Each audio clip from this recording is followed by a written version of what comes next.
Hey guys, I'm Alwiya. I'm a recruiter here at Northreach Recruitment, and this is the third episode of our exciting new series, the Recruiters Chronicles. So we're going to be interviewing Tori today.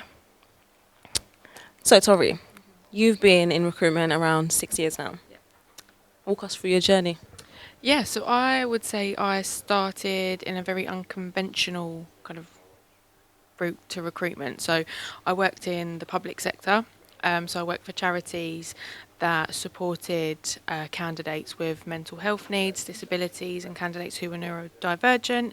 And I would support them into employment. So I would support them in kind of bettering their employability skills and their chances to secure like their dream role.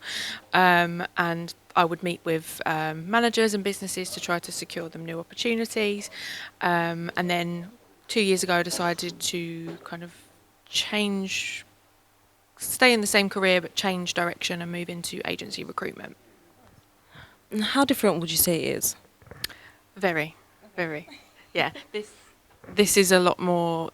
When I was in the public sector, I was very candidate focused. Here, this is like a balance of the two. So it's all about the clients and the candidates at the same time.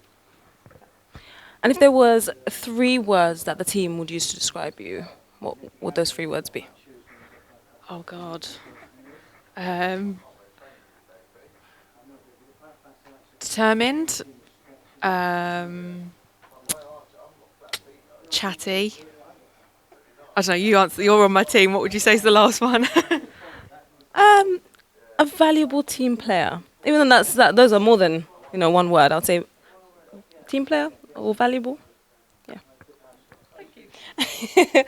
And what would be the best piece of advice that you've ever received? Always brush your teeth twice a day, at least. So if recruitment was a book, what would the title be? Emotional whiplash. What's the mantra that you would say powers your day? I wouldn't really say I have one, to be honest. But I suppose keep at it, which is one of our company's kind of values. And I suppose it applies to everyday life. Just keep going. Just keep going. Don't stop. No matter what life throws at you. Yeah. If you were given the chance, would you consider a different career path? Yes. I think if I could go back to my younger self now, back to like school days, I would tell myself to pay more attention in science. I'd really like to get into a medical field, potentially within like the mental health space. So if I could go back now and change my career, I'd probably try to become a doctor, like a psychiatrist or something like that. And what would you say is the most unusual job that you've ever done? I don't think this is an unusual job, but I think it was unusual for my age. So when I was at sixth form, I was 17, 18 years old, and to make a little bit of extra money, I was a dinner lady at a primary school.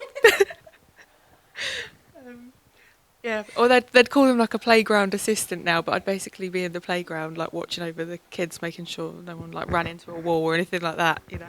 And would you like serve the food? No, luckily no. I was never in the kitchen. So Just the playground.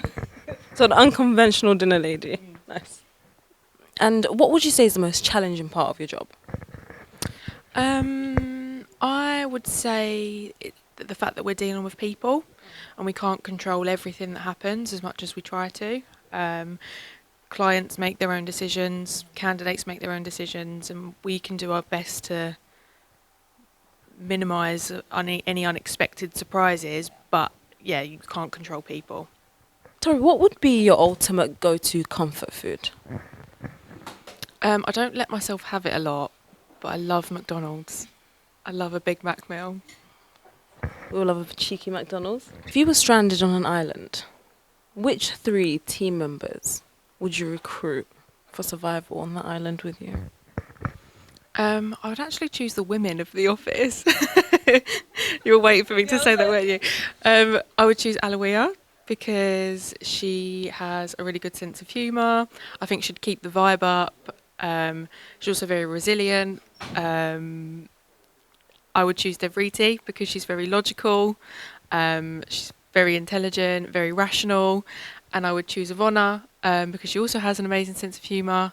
Also very logical and rational, and I also think she's very strong. I think if any kind of surprise animals came, she'd be able to, with her boxing experience, she'd be able to fight them. Yeah. Good answer, Tori. Good answer. What's your superhero alter ego? I would say She-Hulk. Quite fittingly, I'm wearing the colours today, but yeah, She-Hulk. And what was the last series that you binge watched? Love on the Spectrum. Have you seen it? I've seen snippets of it. I haven't actually watched it. I need to give it some time and watch it. Yeah. It's lovely. You should watch it. It's very nice. So we're gonna do a quick rapid fire round. Here we go. Story. Cats or dogs? Dogs. Sunrise or sunset? Sunset. Running or cycling? Cycling. Jazz or rock?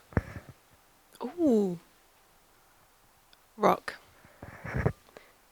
Calling or texting? Texting always. Golf or football? My partner will probably hate me saying this, but football. Comedy or thriller? Comedy.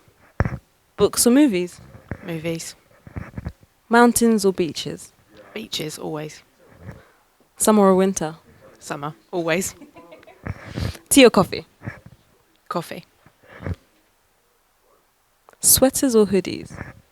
Sweaters. What talent trend would you say is the real deal and not just a fad? I would say talent pipelining. We work quite heavily in the startup space, both biotech and fintech.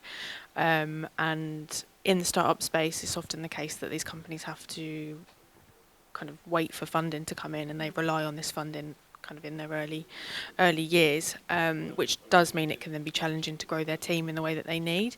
And something that we're seeing, and that I think will continue to happen, is talent pipelining, so that companies can literally pipeline their talent for when that funding comes through, so that they can instantly secure the people that they need. And what are 3 golden traits for a recruitment rockstar? I would say resilience, organisation, and a sense of humour. Because if you don't laugh, you'll cry. Definitely. I can agree with that one. So, guys, I think that wraps up our 3rd episode. I hope you've enjoyed. And now you know a bit more about Tori. Thanks, Alwiya. Bye, guys.